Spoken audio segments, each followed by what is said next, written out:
Welcome back to the Marvel Movie Minute, a daily podcast in which we explore the films of the Marvel Cinematic Universe 1 minute at a time. In this, our fourth season, we're looking at Kenneth Branagh's 2011 film, Thor. I'm Matthew Fox from the Star Wars Universe podcast. And I'm Andy Nelson from the Next Reel Film podcast. And today we're talking about minute 68, which begins with Erik giving Thor some good advice, and it ends with Erik saying his only concern is Jane. Joining us on the show today, we have Bryon Lockhart, host of the Marine Corps Movie Minute and co-host of the Marvel Events Timeline podcasts. Bryon, great to have you back. We've been talking about the various things, and you talked about last time how you got into comic books. Where were you with the MCU? Were you super excited when the movie started coming out? Were you kind of like, I don't want them screwing up my comic book stories? What was kind of your take on it? Oh, I was all in. I'm still all in. Yeah. Even the ones that look less interesting to me always get the benefit of the doubt because I have always been pleasantly surprised. There's not one that I dislike. There are some that are much better than others, but they're all good. And I was when Iron Man came out, I was all in. I think Iron Man came out the same year as Dark Knight, and I think Dark Knight got all the love. For me, I was an Iron Man guy. I was like, Iron Man is the far better movie. There's just something about, especially these early phases. I rewatched Thor just the other night in preparation to guest, and I forgot how much I really liked that first movie. It's because it's Ragnarok. You think about those, and no, I all in. I'm an MCU guy. Yep. Well, Andy, we may have found a co-host for The Dark World in that we may have found someone who likes that movie, which, as I understand, is a fairly rare thing. But I'm glad to hear. I'll throw it out there. I think that movie is unfairly maligned. Okay. I like it too. So there you go. Not I, said the Fox, but I'm glad you both love it, and we'll hear more about the first Thor movie in just a moment.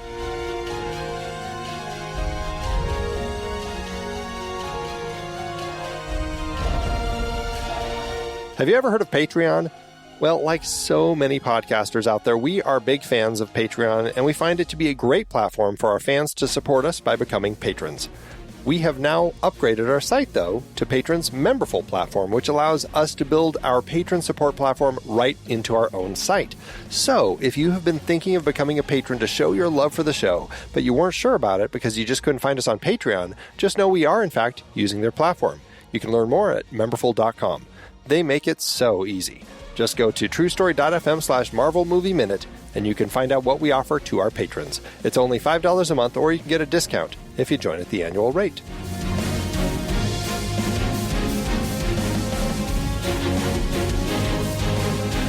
All right, so we're back to having just two people sitting together having a conversation, and this is kind of the second time we've had this a couple times. We also had that exchange between Loki and Thor just a few moments ago, although that was mostly Loki just talking.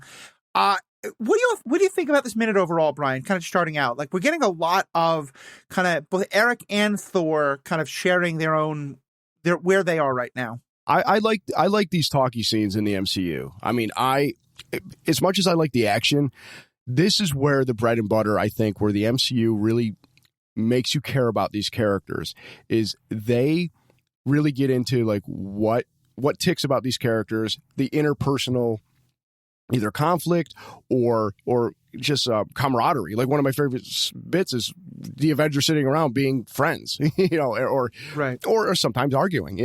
I like that. For this movie in particular, like, I like the fact that Selvig and Thor are kind of having a, I guess kind of like a come to Jesus moment. It's like, hey, you don't know everything. And sometimes that's good. That's a first start. Now you can move forward with your life.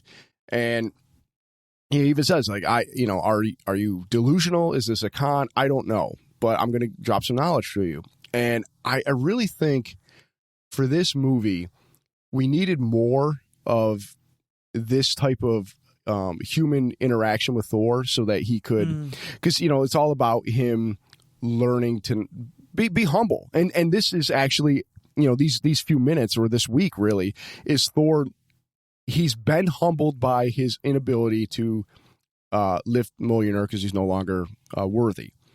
He is now coming to realization that a lot of this, based on Loki's lies, partly, that all this is his fault.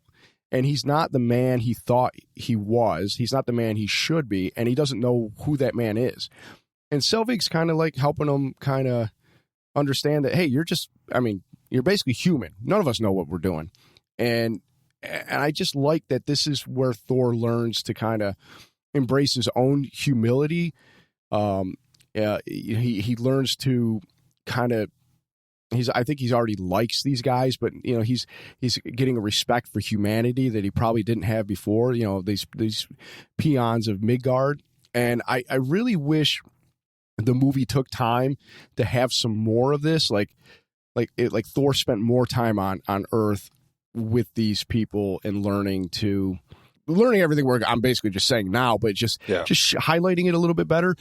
However, they do such a good job. You don't need to make this a 2.5 hour movie of Thor just hanging around Earth. And, I like that it's in and out, but, I think it's great. These interactions with a god and a human.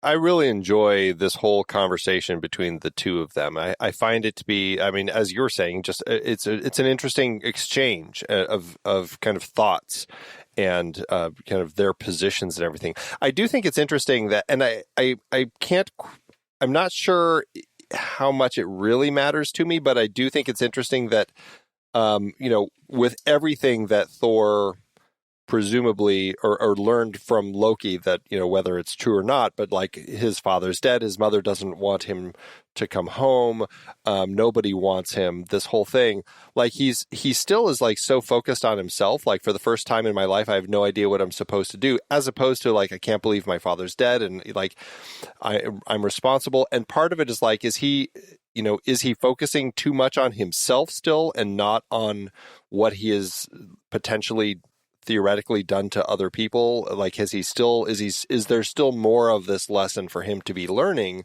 which I think certainly will be the case when later in the film, when the Warriors 3 and Sif come down. But I find it interesting that at this point, he's at a place where it still is such an internal trying to figure stuff out. Like he's left the external changes in his life aside for a minute and is just really trying to figure out kind of from the inside out, I guess. I think that's a great question. I'll admit it's one I'm wrestling with, because I see where you're coming from. I feel like in terms of the movie, the writing of the movie, if what we saw here was him wrestling with the fact that his father's dead and that his mother's rejected him, things that we know are untrue, it might in some way be more realistic for what the character should be thinking about, but to me, it wouldn't feel like a real change moment, because we're seeing him react to things that we know aren't true. Whereas here, we're seeing him react to the things that we know are true of, that yes, Odin was really rejecting you, and that yes, you really did screw up. So it's kind of a hard thing, I think. And I think you're right that on kind of if you really think about what the character should be thinking about, that would make more sense. But I also feel like it would not work in the movie to show his growth, because we know those things aren't true. And so there'd be some moment of like, well, is this real then from him? Yeah, it's kind of like when you're on an airplane and they say to take care of your mask first before you can, help a child, let's say, or somebody else. So he has to focus on himself before he can start worrying about how other people think. But I think with Thor and here, it is, in a way, he is thinking about others, because sort of. I think Andy, you make a good point. He is still kind of focusing on, well, what do I do? But he's stating that more or less that his father was trying to teach him something, he wasn't listening. And so he thought he knew it all. And it's because his father is dead and he cannot tell him these things that he is now like, I was wrong. I had it backwards and I don't know where to go from here. And I don't even have a dad now to kind of help me figure that out. So in a way, it still is, self-reflection and still being kind of selfish about what he needs to do. But it is all because of these other things that he thinks are true. I think that's really a good point, especially what you say about how he can't talk to his father. I think it's very significant that he's saying this to Selvig, who is kind of a, as you mentioned yesterday, kind of a paternal figure. He's not a father figure to Jane, because we learned in this minute he knew Jane's father. And there seems some level of like, I kind of a little took over that role when your father passed away. And certainly compared to like Jane or Darcy, Selvig is at a more advanced state of life than Thor is, even though Thor is still in his early adulthood, even though he's much, much older than Selvig. But Selvig is older in terms of where he is in the journey of his life. And I definitely think that I don't think Thor is like, I don't think he's consciously thinking Thor, my real dad is dead, Selvig is the next in line. But I think that the fact that Selvig's attitude towards this also is that kind of like older mentor, fatherly, nice uncle kind of, you did screw up, but maybe you can learn from this. And I think it's very intentional that Selvig is the person who Thor is talking to. It does. This is just an aside, but it is interesting for a person, and really for anyone who's from Asgard, who lives for millennia, that Thor is only as wise as a 20-something Midgardian at this point in his life, that he doesn't have, thousands of years worth of knowledge that he's been able to kind of use and adapt as he's grown. And so to that end, there is something funny about this. And also there is something funny about like the stuff that Erik says. Yeah. I like that it makes sense. Like anyone who's ever going to find his way in this world has to start by admitting he doesn't know where the hell he is. That sounds like sage wisdom. It also sounds like drunk wisdom. It sounds like someone who had too much to drink and is just kind of putting words together and just spewing stuff. And I love that it kind of ends up coming across like it actually works. It sounds like he could be a little drunk, but it does work too. Yeah.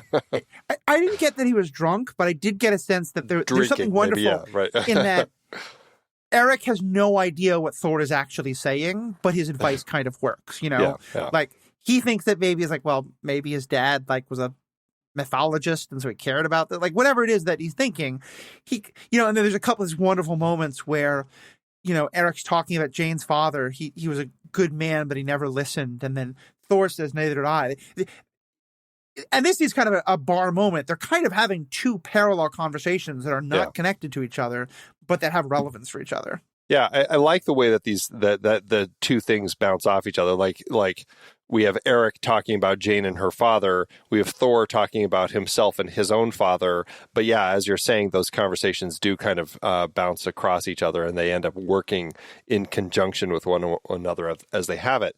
But it's funny because as Thor is talking about Odin and how his dad was trying to teach him a lesson, but he was too stupid to see it, he doesn't say Odin. He doesn't say anything that leads Erik to kind of like go down like, oh, here he goes into his crazy stories about mythology and everything. But it does, like when he does say that, that's what triggers Erik to like pull up I don't know if you're delusional or pulling some kind of con.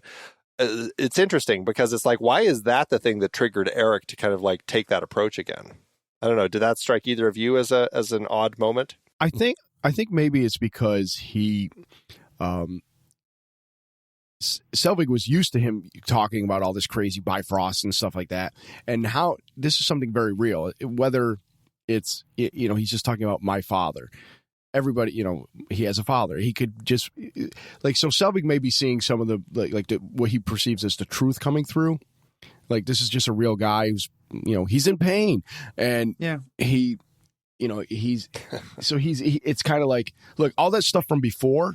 Like, I'm seeing the real you right now. I'm getting your humanity coming through. I don't know what that was earlier, but is it a con? Are you delusional? But right now, I kind of have some empathy for you, maybe some respect. I can see you're going through something. So yeah, I think maybe it's the fact that he didn't bring up all the wackiness that he that he was like able to kind of. He's like, because the gist of it is like, I really don't care about your con or your delusion. I just, I just care about Jane or just whatever. And he's seeing a real human person right now. I think what you said about you're not bringing all the stuff up. And I think that's actually just as significant for Thor. like you said, he says his father. I feel like Thor has realized like name dropping isn't a good idea. He's like, in part because I think he realizes people don't believe me, but also he's like, I shouldn't just go through people telling her, I'm the god of thunder, you should respect me. In terms of Selvig, though, I think that interpretation makes sense. For a lot of this movie, Andy, I think you and I have mostly been in agreement that there have been deleted scenes or stuff from the script that was cut out, and we were generally happy about it. This scene is actually fairly different from what's in the script, and here's where I think actually the script would have been a lot better, because in the script, this moment happens at a very different time, in that they're in the bar, and the first thing that Selvig says, or one of the first things, is this, I don't care if you're delusional or not, and it leads to him saying, like, I just want you to stay away from Jane, which we'll get to in tomorrow's minute. Forgive spoilers for a 10-year-old movie. And then there's a scene where the townies almost start a fight with them, and it's kind of a dumb scene, but very intentionally, Thor does not try to get into a fight. And then it's after that, and after they've had some other kind of crazy adventures together, that Thor kind of breaks down and says, I don't know what to do anymore. And Selvig has this moment of real sympathy for him. And to me, I feel like that makes a lot more sense, where he is starting out like, I'm just here for Jane. I don't trust you. And again, sorry for going to the next minute, but I feel like it's very relevant to this here. He's going to say, like, I just want you to leave town, like, leave Jane alone. It makes sense to me that he does that first, and then he sees more of what Thor's going through and kind of connects more with Thor, and that's when he goes into more like this fatherly advice stuff. Andy, I don't know, what did you take kind of reading that part in the script? Yeah, I'm kind of there with you. As I reread the script, I mean, they really rearranged the conversation here, and it's interesting how, I mean, it's an effective conversation from start to finish here. In this rearranged version, but I did find that I appreciated the way that it unfolded in the script a little more, just because it does. I don't know. I felt like a little more connection to each of the characters. I felt like there was a logical flow to everything that they were kind of talking about, and it had just a little more meat in it. The kind of allowed for kind of the exploration of their emotions in this particular thing. So, yeah, it's one of those interesting elements that I don't know if they just felt that it was dragging. I don't know if they felt or they needed to cut a couple more minutes out because they were trying to hit a particular time as far as the release or what. But this was a moment where, as I read the script, I'm like, gosh, I kind of like the way that this played. So it's one of those changes. But what are you going to do? Yeah, I wasn't aware of that, but as you guys are describing it, it makes sense that I kind of wish they did do it that way. Selvig being annoyed right off the bat, man, like, you're crazy. You just attacked a shield place. You've been talking about Norse mythology this whole time, and then having these conversations, but also the fact that it may have been silly with him almost getting in a fight with the townies. But that's what led him into this problem in the first place, was courting a fight that he really shouldn't have been courting, and showing the growth here on Midgard of him, choosing not to fight at this point would have been just a little bit more towards his evolution of being a little bit more rational, a little bit more humble. Again, I keep going back to humble. Yeah, right. And again, I really like that Thor is the one who chooses not to fight. I feel like there was a lesson. It's interesting because it's like he's been very aggressive in his time so far on Midgard, like with the orderlies and the nurses at the hospital, with all the shield agents and everything. And now here, and interestingly, it was the townies who were in Isabella's. That's how they recognize him. And so we would have had the return of Jake and Pete. But yeah, I don't know. I feel like with everything that had happened, he kind of is this place, well, one, he realizes he's immortal, but also it's like, he's in a place where he's just like, that's not what this is about right now. And so I liked that. And I do think and even the way it's ordered in the scene as it's shot does this, but I like the script version better.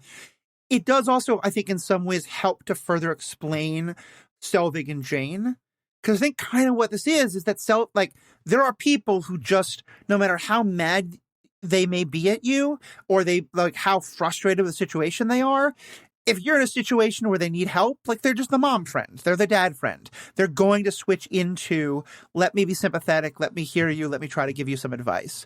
And I feel like, because we've kind of wondered back and forth, like, why does Selvig have this almost like paternalistic feeling towards Jane that is sort of fitting, but not really, given he's just her professor and her mentor and friend of her dad's. To me, this helps cement that a little more, is that it's not that it's something weird between Selvig and Jane. He's kind of just mom friend. Like, he does this with, even the people who he's like, you're a danger to my friend, my student, Jane, but still you're hurting. So even you, I'm going to have this moment of compassion with. Well, there's definitely some more to talk about with that tomorrow. Yeah. Yeah. They move into some great bonding moments tomorrow. So anything else from this moment? The only other thing that I like is that, or that I wanted to bring up, as we get toward the end of this moment, where it is where Erik approaches Thor with this idea of, I don't know if you're delusional or pulling some kind of con, I don't care, I just care about her. As Thor listens to that, I like that it's almost like he stops and like he hears what Erik's saying, and you can really see like he's acknowledging something more serious is coming, and it's almost kind of like he kind of furrows his brow, like I really got to pay attention here. Like I like that shift in there. They've gone from just having this kind of bouncing back casual conversation to, oh, it's time to get serious here, and I like that we're getting to that point. Mm-hmm. All right, well, I think that's a good place to call it. Bryon, we've talked about the two podcasts that you run. I know you've also kind of guested some other things. Where else can people find stuff you've been doing? Either podcasts or in other places? Really just, I've guested on many Movies by Minutes podcast, Jay and Silent Bob Minute, Great Escape Minute was one of the more recent ones. My name's out there. Sounds good. Yeah. And, check out the Movies by Minutes Facebook page, and there's a lot of, you'll find me there too as well. Great. Well, thank you so much for being on. It's really been fun. We look forward to having you wrap up the week for the next 2 days. Andy, as always, thank you so much for all this, and to everybody listening, have a great day. Until next time, true believers.